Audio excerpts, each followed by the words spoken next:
Hey guys, so today we're going to be reviewing the second part of the DinoFury cliffhanger of last episode, which is Power Rangers DinoFury Season 2, Episode 15, Morphin Master. And this episode is very special. So, yeah, let's get right on into it and make sure you leave down in the comments below your favorite Power Rangers morphing gimmick.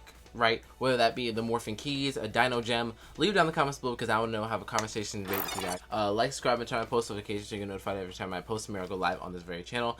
And yeah, let's get right on into this video. Remember, you're in the zone, the superhero zone. Cue intro. Cue intro. I struggle with this. Cue intro. Cue it. Cue intro. But tonight I did like that the first time.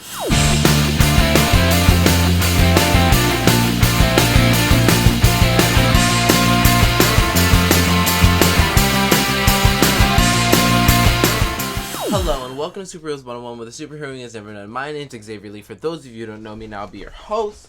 And y'all know what we're doing from the beginning of the video, so let's just start reviewing this episode. Gotta pick up my notebook off the floor because I had to take notes because there was a lot that happened in between these two episodes. So, we pick off right where we left off in the last episode, where Zeta was on the brink of death, and the Green Morphin Master heals him. And before she does it though, she says, I'm gonna try my best. I don't know if I can save him. I'm gonna just, wave my staff around him and see if he revives, right? And she does it, brings him back to life.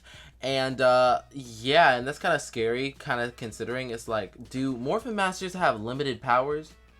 Leave it down in the comments below if leave down your theories below on that. But yeah. And then we get more and more, we learn more about the Morphin Masters throughout this episode, but in this beginning sequence, the blue Morphin Master shows up in the DinoFury base, and then he's just like, I'm looking for Master Green, because she broke her oath of meeting with humans and interacting with mortals, because she can't do that. And because we learned that the Morphin Masters made this code that they cannot interact with mortals because villains have rose up in the past and currently in this timeline and are taking out Morphin Masters. And I'm just like, what villains are doing this exactly? Is it Lord Zed? I don't think it's Lord Zed, because Lord Zed later on in the episode when he fights Master Green did not seem that interested in like destroying her. I honestly was hoping that Lord Draken would come back, but let's rest in peace, JDF. I don't know if he, I don't know. I don't know what villains that are attacking, but I hope we get to figure out who later on. I think it's Dark Spectre, because in the comics recently, we have been figuring out and realizing that Dark Spectre has a lot more to do with Ranger villains and whatnot than usual. And the Power Ranger, I don't know if you know this, but the Power Ranger shows and comics are cohesive. They coexist and they are canon to one another. So yeah, they can bring that from that continuity or whatever.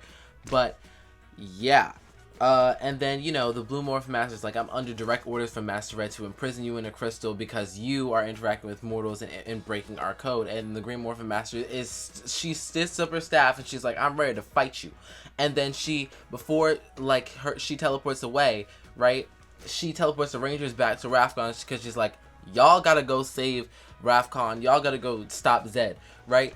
And then she teleports away after she teleports the Rangers away. So the Rangers are with Zed, and then they devise a plan of how to defeat him, and then they immediately get into battle and they start fighting, and then they sadly lose because Lord Zed teleports away with the Sporix generator. I don't know if I said this in the last episode review, because if I did, it's wrong. They teleported with the spell. The Scrozzle and Lord Zed teleported with the Sporix generator in this episode, right? And then, they get away with Null Eye and Boom Blaster. And then the Rangers have to quickly get off the planet because the generator was connected to the planet's magma core. And when they removed the generator was keeping the planet in sync, right? And then the Rangers had to teleport to the Zords and get away from the planet while the planet exploded.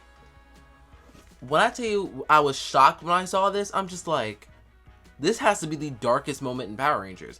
I thought the part where Zeta legit, we almost saw him die because his vitals were dropping, was bad. But like, they legit exploded an entire planet. And they said there was nobody on that planet, but what if there was one person on that planet? you know, like a refugee on this empty planet by his or herself, right? Like hiding in a cave or something, and they blew up. And then in the wreckage that they showed in the space where Rafcon used to be, right, they show like these rocks, right? And then I thought back to the Cosmic Fury teaser, like ending title card, right, where it goes, evolution, revolution, mighty rangers rise, Power Rangers Cosmic Fury. I just realized that the energy that's bouncing off between rubble and stuff and going to the Cosmic Fury logo is the wreckage of Rafcon. Because if you match the two shots, they are legit the same wreckage. And I'm just sitting here just like, so in Cosmic Fury, we're going to be figuring out or being around Rafcon and the space coordinates around that area. Are Zato and Ion going to go there and try to rebuild the planet somehow? Because they do have that Dino-Fix-A-Key. I don't know how it would do with a planet, but like, there's that.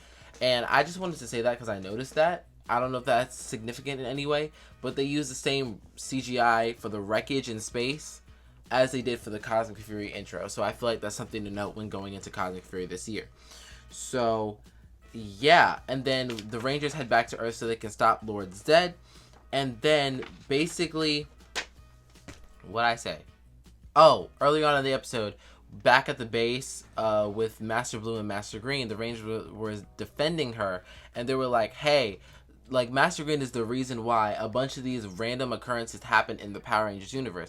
Like, for example, during the legendary battle, when at the end of it, when all the Rangers came together to help the Megaforce Rangers take out the rest of, like, the Armada, and then they left, and this ball of light, right, it was Master Green who did it, right? And then when the meteor hit Devin in the Beast Morphers Dino team up, right, so that he could call Jason, the original Red Ranger, right? And the meteor had like the Dino coin in it. That was the Green Morphin Master. And then it is confirmed that all these loose ends where the Rangers are saved by mysterious forces, it was her the entire time that was helping them out. And I think that's really cool to tie up like loose ends and any plot holes, you know? And I just really like how they did that. They did that rather well. And yeah.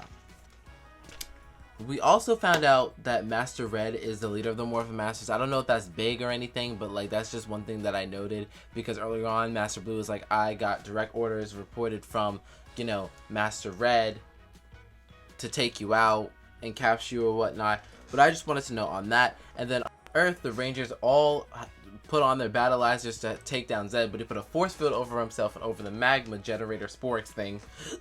Right, so the Rangers cannot destroy him. Ion was about to sacrifice himself at the very end and be like, hey, I'm the only person who can destroy this force field. And then the Morphin Master says, nope, sit your butt down, you're not that high and mighty. And then she destroys the portal, and then she encases herself and Zed inside of this crystal thing and keeps him contained, right? Along with herself until the end of the episode, when Master Red releases Master Green from the imprisonment and put Zed on a encaged planet by himself where they keep prisoners, if that makes sense, right? And then Master Red at the end of the episode is just like, oh, I am so sorry, we shouldn't have made this code because it's wrong, because the mortals or Rangers can't do this without us, right? We're in this as much as they are, right?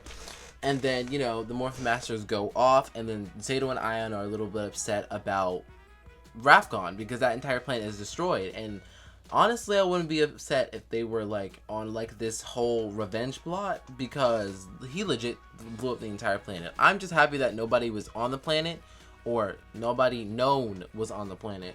And this is when the SPD 2025 stuff starts coming into play, because in future episodes of DinoFury, we're going to be seeing this implemented a little bit more, right? Because Amelia makes a sly comment that most people are going to disregard, but I noticed. She said, you always have a home on Rafcon, right? As we're slowly nearing the 2025 date, right, for Power Rangers, aliens are going to start to come to Earth, right? And at the end of Power Rangers DinoFury, the Rafconians are moving to Earth to live in harmony, which is very, very interesting that she said that.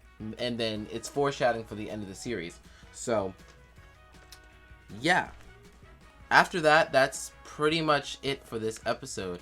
I know these reviews have been kind of everywhere, but like I just wanted to kind of highlight the most important parts of each episode without like going into explicit detail about every single little thing that happened in this episode. I hope you guys like this style because I think it's faster and I think it's more efficient. But yeah, comment down below your favorite part of this episode. Also, I give this episode a... Alright, and what I was trying to say is that I give this video or episode a ranking out of a 10 of a 10. Wait, I give it a 10 out of 10. Leave your ranking down below. I feel like this episode was really good and one of the best two-parters in Power Rangers. I consider the episode before the first part and this is the second part. But yeah, thanks for watching this video. If you'd like to, make sure you like, subscribe, and turn on post notifications so you get notified every time I post, premiere, or go live on this very channel. You should follow my Instagram and TikTok for the most exclusive Superheroes one-on-one content. Leave down in the comments below which Power Rangers gimmick, whether it be a key, the crystals, or whatever, is your favorite in Power Rangers. Leave down in the comments below because I want to know. Have a conversation and debate with you guys. But yeah, guys, all I had to talk to you guys today about this episode. Again, comment below if you like this video style. It's kind of faster, more efficient. But yeah, if you want more superhero, if you want more Power Ranger review or all around superhero fandom related content, you're gonna have to wait till the next video. And remember, yippee-ki-yay, let's ride.